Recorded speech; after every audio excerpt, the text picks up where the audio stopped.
সাম্প্রতিক সময়ে মার্কিন যুক্তরাষ্ট্র থেকে খাদ্যপণ্য আমদানির বিষয়টি যেমন সম্ভাবনার পথ দেখাচ্ছে, তেমনি এর পেছনে রয়েছে গভীর ভূ-রাজনৈতিক এবং অর্থনৈতিক চ্যালেঞ্জ।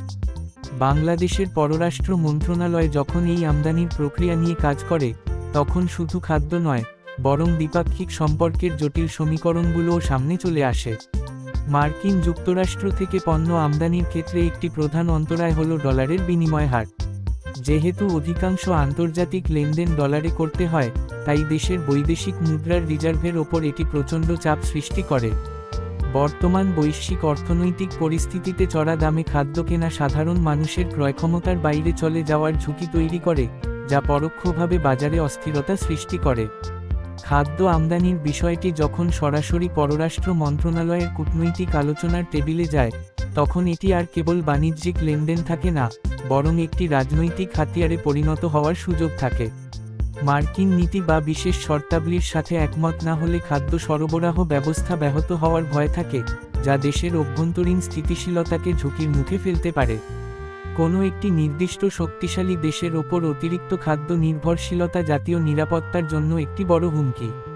যদি কোনো কারণে কূটনৈতিক সম্পর্কের অবনতি ঘটে, তবে জরুরি মুহূর্তে খাদ্য সরবরাহ বন্ধ হয়ে যাওয়ার আশঙ্কা থাকে।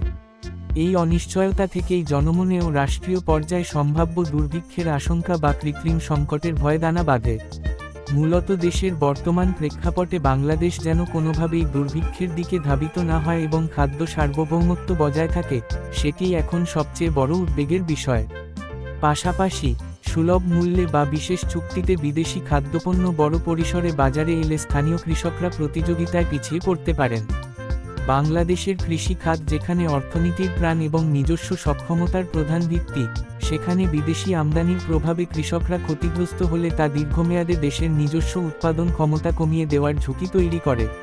এতে ভবিষ্যতে পরনির্ভরশীলতা আরও বৃদ্ধি পায়, যা একটি স্বাধীন রাষ্ট্রের জন্য নেতিবাচক। তাই পররাষ্ট্র মন্ত্রণালয়ের জন্য এখন বড় চ্যালেঞ্জ হল মার্কিন যুক্তরাষ্ট্রের সাথে ভারসাম্যপূর্ণ বাণিজ্যিক ও কূটনৈতিক সম্পর্ক বজায় রেখেও জাতীয় স্বার্থ রক্ষা করা। খাদ্য আমদানির মাধ্যমে তাৎক্ষণিক চাহিদা পূরণ হলেও এর নেতিবাচক প্রভাবগুলো মোকাবিলায় বৈচিত্র্যময় বাজার খোঁজা এবং অভ্যন্তরীণ উৎপাদন ও কৃষকদের সুরক্ষা দেওয়ার কোনো বিকল্প নেই। সঠিক কূটনৈতিক দর কষাকষি এবং সতর্ক পরিকল্পনাই পারে খাদ্য নিরাপত্তা নিশ্চিত করে সম্ভাব্য অর্থনৈতিক বা রাজনৈতিক সংকট এবং দুর্ভিক্ষের হাত থেকে দেশকে নিরাপদ রাখতে।